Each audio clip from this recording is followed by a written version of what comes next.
पुरुषोत्तम मास। पुरुषोत्तम मास या मलमास या अधिक मास के नाम से जाना जाता है। दोस्तों राधे राधे। आप सभी का मेरे YouTube चैनल व्रत एंड पर मैं स्वागत करती हूँ। दोस्तों वट सावित्री व्रत के ठीक दूसरे दिन ही पुरुषोत्तम मास का यानी अधिक मास की शुरुआत हो जाती है।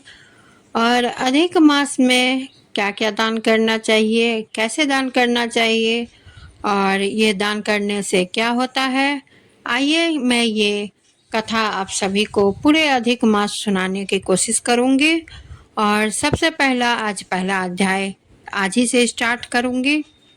अधिक मास में दान धर्म पूजन का विशेष महत्व बताया गया है।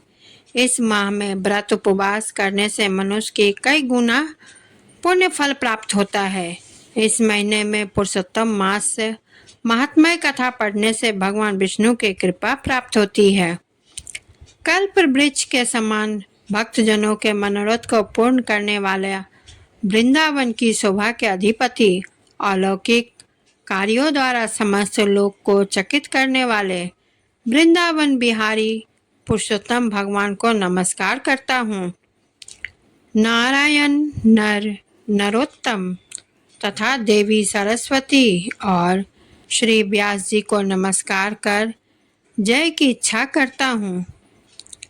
यज्ञ करने की इच्छा से परम पवित्र नैमिषारण्य में आगे कहे गए बहुत से मुनि आए, जैसे असित, देवल, पैल, सुमंतु, पिपलायन, सुमति, कश्यप, जाबली, भृगु, अंगिरा, वामदेव, सुतीक्ष्ण, सरभंग, पर्वत, आपस्तव्य, मांडव्य, अगस्त्य, कात्यायन, रथिथर, ऋभु, कपिल, रैभ्य, गौतम, मृदुल, कौशिक, गलभ, क्रतु, अत्रि, बभ्रु, त्रिक, शक्ति, बंधु, बौधायन, वसु, कौंडिन्य, पृथु, हारित, धूम्र, शंकु, संस्कृति, शनि, भिवांडक, पंक, गर्ग, कनाद, जमदग्नि, भरद्वाज, धूपम, मौन, भार्गव, कर्कश, शौनक तथा महातपस्वी सतानंद, विशाल, वृद्ध, विष्णु, जर्जर, महाग्रीव, महाबाहु, महोदर, महाबल, उद्दालक, महासेन, आर्त, आमलक प्रिय, उधर्वबाहु, उधर्वपाद, एक पाद, धुरधर, उग्रशील, जलाशय, पिंगल, अत्रि, ऋभु, सांडिर, वरुण, काल, कैवल्य, कलाधर, श्वेतबाहु, रोमपाद, कद्रु, कालाग्नि, रुद्रग, श्वेताश्वर, आद्य, सर्वंग, पृथुश्रवस आदि। शिष्यों के सहित ये सब ऋषि अंगों के सहित वेदों को जानने वाले, ब्रह्मनिष्ठ, संसार की भलाई तथा परोपकार करने वाले, दूसरों के हित में सर्वदा तत्पर, श्रोत श्रात कर्म करने वाले नैमिषारण्य में आकर यज्ञ करने को तत्पर हुए। इधर तीर्थ यात्रा की इच्छा से सूत जी अपने आश्रम से निकले और पृथ्वी का भ्रमण करते हुए उन्होंने नैमिषारण्य में आकर शिष्यों के सहित समस्त मुनियों को देखा। संसार समुद्र से पार करने वाले उन ऋषियों को नमस्कार करने के लिए पहले से ज्यादा वे इकट्ठे थे। वहीं प्रसन्नचित्त सूत जी भी जा पहुँचे। इसके बाद पेड़ की लाल छाल को धारण करने वाले प्रसन्न मुख, शांत, परमार्थ विशारद, समग्र गुणों से युक्त, संपूर्ण सुखों से परिपूर्ण, उधर्व पुंडरीधारी, राम नाम मुद्रा से युक्त, गोपी चंदन मृतिका से दिव्य, शंख चक्र का छापा लगाए, तुलसी की माला से शोभित, जटा मुकुट से भूषित, समस्त आपत्तियों से रक्षा करने वाले, अलौकिक चमत्कार को दिखाने वाले, भगवान के परम मंत्र को जपते हुए समस्त शास्त्रों के सार को जानने वाले, संपूर्ण प्राणियों के हित में संलग्न, जितेंद्रिय तथा क्रोध को जीतते हुए जीवन मुक्त जगत गुरु भी श्री व्यास की तरह और उन्हीं की तरह निष्प्रिय आदि गुणों से युक्त उनको देख उस नैमिषारण्य में रहने वाले समस्त महर्षिगण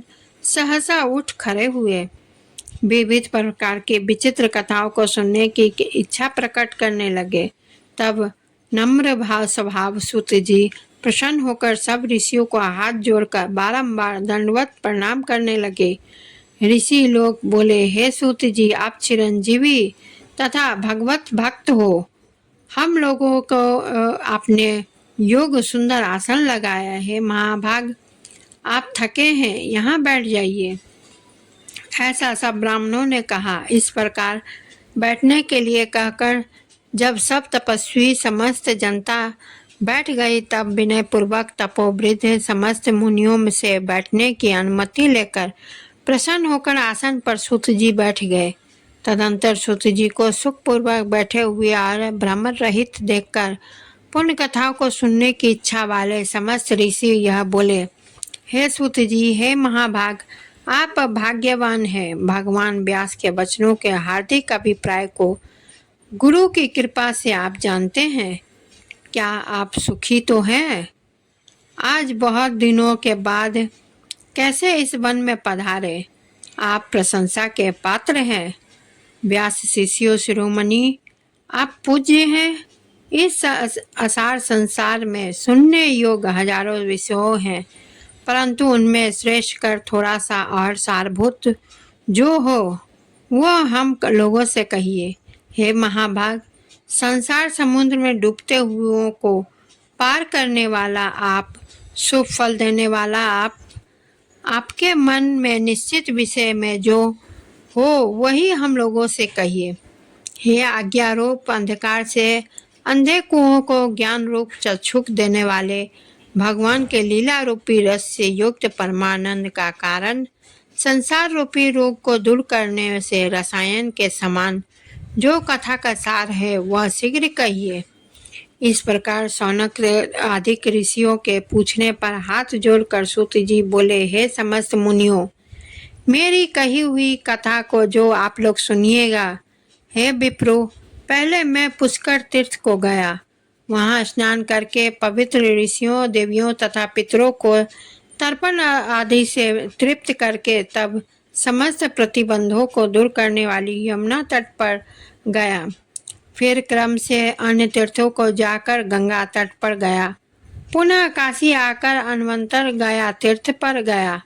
पितरों का श्राद्ध कर तब त्रिवेणी गया। तदंतर कृष्णा के बाद गंडकी में स्नान कर पुनः ऋषि के आश्रम पर गया। धेनुमती में स्नान कर फिर सरस्वती तीर पर गया। वहाँ है विप्रो त्रिरात्रि उपवास कर गोदावरी गया।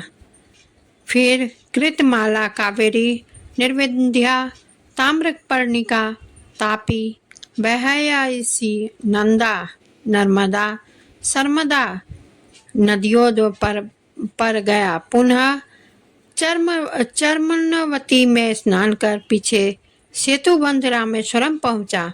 तदंतर नारायण का दर्शन करने के हेतु बद्री हुआ गया। वो तब नारायण का दर्शन कर वहाँ तपस्वियों को अभिनंदन कर पुनः नारायण को नमस्कार कर और उनकी स्तुति कर सिद्ध क्षेत्र पहुँचा। इस प्रकार बहुत से तीर्थों में घूमता हुआ कुरु देश तथा जंगल देश में घूमता हुआ फिर हस्तिनापुर में गया।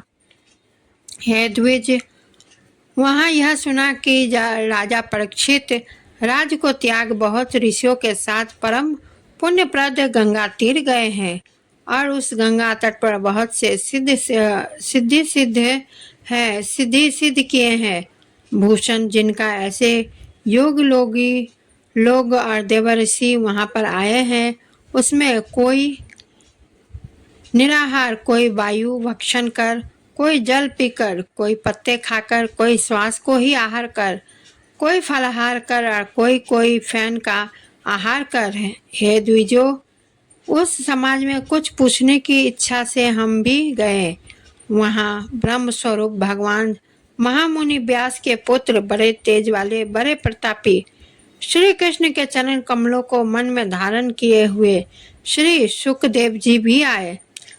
उन 16 वर्ष के योगीराज आंख के शंख की तरह कंठ वाले, बड़े लंबे चिकने वालों बालों से घिरे हुए, मुख वाले, बड़ी पुष्ट, कंधों की संधि वाले, चमकती हुई कांति वाले, अवधूत रूप वाले, ब्रह्म रूप, थूकते हुए लड़कों से घिरे हुए, मचिकाओं से जैसे समस्त हस्ती घिरा रहता है, उसी प्रकार धूल हाथ में ली हुई स्त्रियों से घिरे हुए सर्वांग धूल रमाए महामुनि सुखदेव को देख सब मुनि प्रसन्नता पूर्वक हाथ जोड़कर सहसा उठ खड़े हो गए। इस प्रकार महामुनियों द्वारा सत्कृत भगवान सुख को देखकर पश्चाताप करती हुई स्त्रियां और साथ के बालक जो उनको चिढ़ा रहे थे दूर ही खड़े रह गए और भगवान सुख को प्रणाम करके अपने अपने घरों की ओर चल दिए। इधर मुनि लोगों ने सुखदेव के लिए बड़ा ऊंचा और उत्तम आसन बिछाया। उस आसन पर बैठे हुए भगवान सुख को कमल की कर्णिका को जैसे कमल के पत्ते घेरे रहते हैं, उसी प्रकार मुनि लोग उनको घेरे कर बैठे हुए थे। यहाँ बैठे हुए ज्ञान रूप महासागर के चंद्रमा भगवान महामुनि व्यास जी के पुत्र सुखदेव जी ब्राह्मणों द्वारा की हुई पूजा को धारण कर तारागणों से घिरे हुए चंद्रमा की ओर शोभा पा रहे थे। तो दोस्तों, यह पहला अध्याय आज यहीं समाप्त होता है। फिर मैं कल उपस्थित होंगी दूसरा अध्याय के साथ। आप लोगों की यह वीडियो कैसी लगी यह कमेंट ज़रूर करें। वीडियो को लाइक शेयर करें, चैनल को सब्सक्राइब करें और बेल आइकन को क्लिक करना ना भूलें, क्योंकि सबसे पहले मेरी वीडियो आप लोगों तक ही पहुंचेगी। इसके लिए बेल आइकन क्लिक करना होगा। और इसी के साथ मैं विदा लेती हूँ। धन्यवाद।